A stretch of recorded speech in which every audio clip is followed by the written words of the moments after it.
Shruti Hassan, thank you so much for speaking to us, and it's a great pleasure that I have you with me for this conversation. I was very interested in asking you this. Shadow monster with a heart of the 90s, what does it mean? How do you describe yourself like that?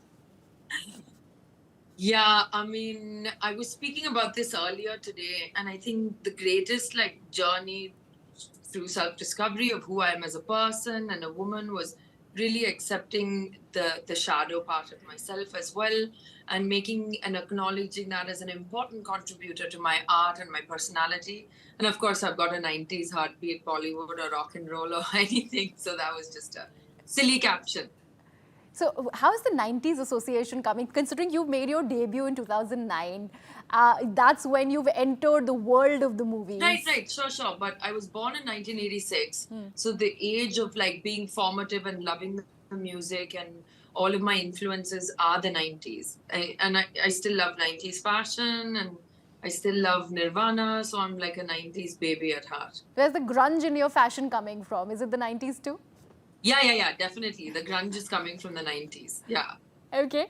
So you entered the recording studios because before an actor, you've been a singer all Yes. your life. I think that's your first love. You were 6, I believe, when you entered the recording 5. studios? 5. Oh my 5. God. I got a Yeah. year wrong. How was it? Do you remember the feeling? Do you know when you're that young, you just think it's like an excursion or another interesting outing with your parents. But I could sense the weight or the big excitement from my dad, because he was really nervous and he was like, "You have to sing it right." And we were in the car and he was like, "Sing it again, see if you get it." And I was just like, "Okay, cool."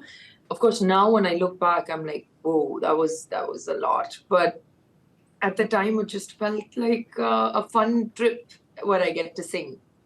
Nice. Okay. And talking about, talk about your films. I was just going through your social media feed. Everybody was really excited when you posted that rap picture from Salar. You doing this film with Prabhas has been the talk of the town. The experience, you pretty much summed it in your social media feed. Right now, we don't need actors to really mouth it because everything is out there on social media. But still, what do you take back from the sets of Salar?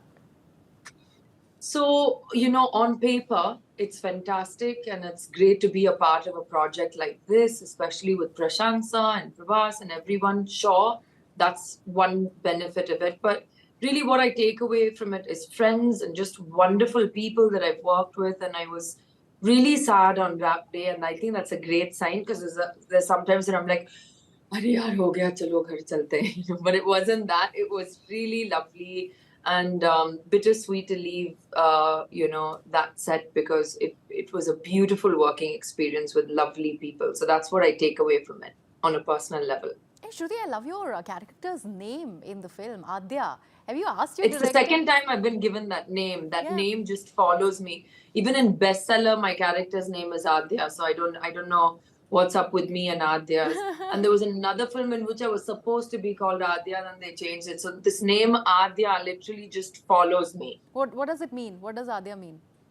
I think it means, I haven't even bothered, but it's some really I don't know. I haven't even looked it up. That's a good shout. I should look it up Yeah, now. now you should. Now you should. Yeah. I believe you've just returned after filming for The Eye. We are still waiting for that release date, but this is not your first international project. Treadstone, where you wanted to probably get your foot in the door, is when it all started. How has that journey really progressed from Treadstone to The Eye now?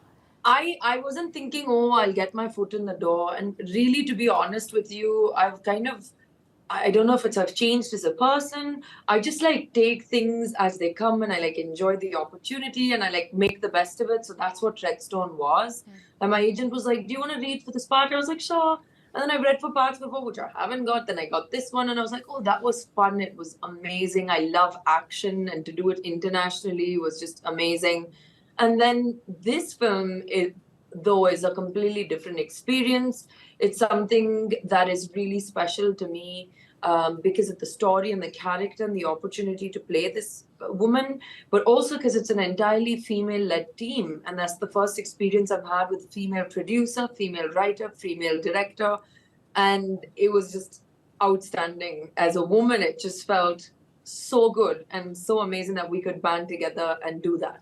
Wow. And since we're talking about, the need for more women, not just in the industry, but in every field, we're talking just ahead of Women's Day. You've been, very vocal about women's issues. We're talking about in the times of when there are paid period leaves that have been announced by country like Spain. We've had similar attempts that have been made in Kerala or in a state like Bihar.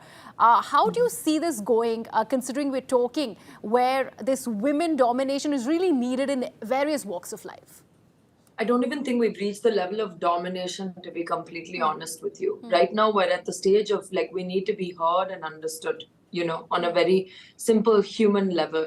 And I'm very much I'm someone who's spoken about women's mental health and women's menstrual health for a long time. I've been open about my journey through what I have gone through with my monthly cycle, talking about menstruation and health in regards to that. But I know the backlash I've gotten and I've just stuck with it because I think I need to speak about it.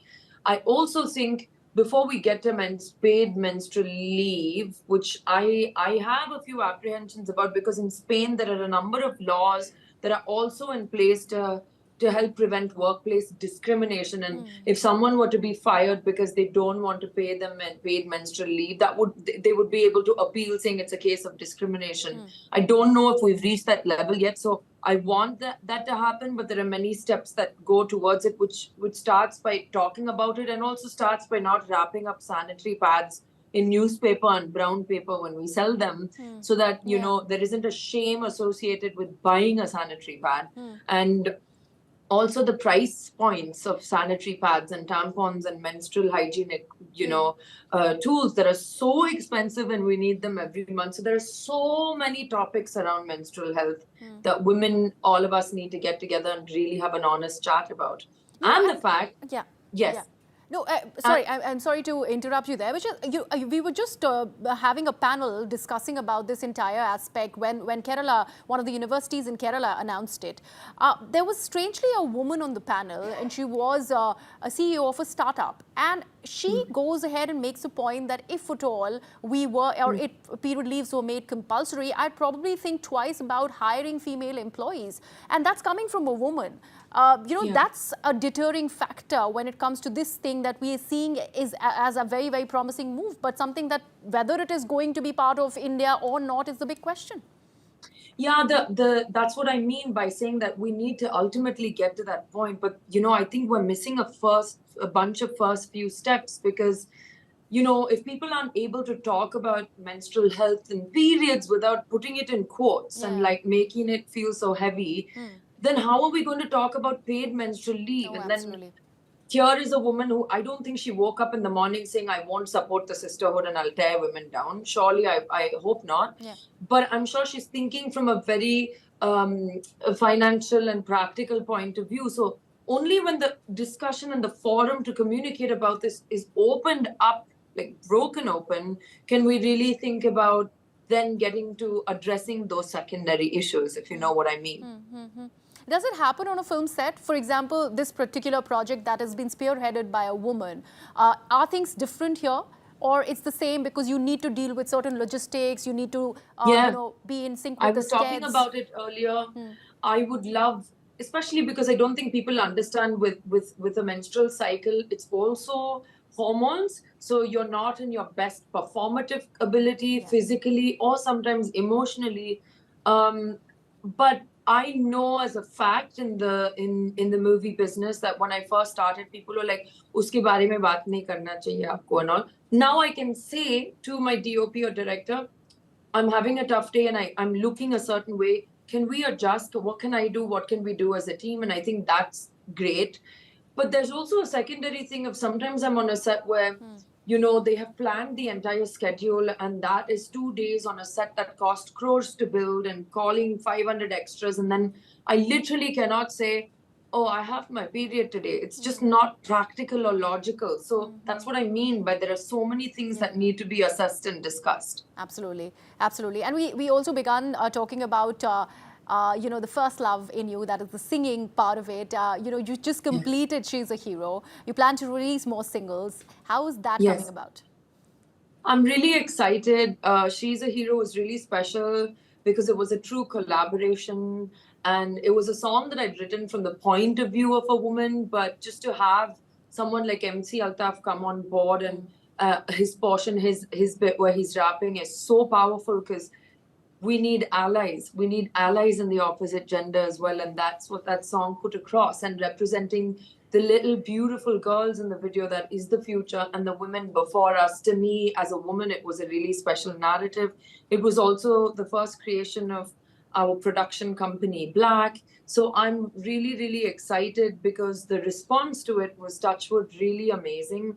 And now we have more music coming out. I have more music coming out, exploring and expressing more of myself as a musician, which is really, not maybe what everybody expects. And I'm really, it's just something I need to do because I live for my expression through music as well. So possible for you to hum a few lines for us, Shruti? We'll make this our Women's Day anthem before we end the interview. Yeah, sure. I'll sing you She's a Hero. Yeah.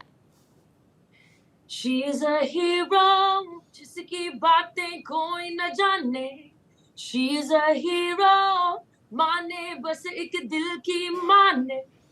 There you go. Thank you so much. Thank you so much for doing this. It was lovely, lovely talking to you. Thank you so much, Shruti. Thank you so much. Bye. Bye. Take care.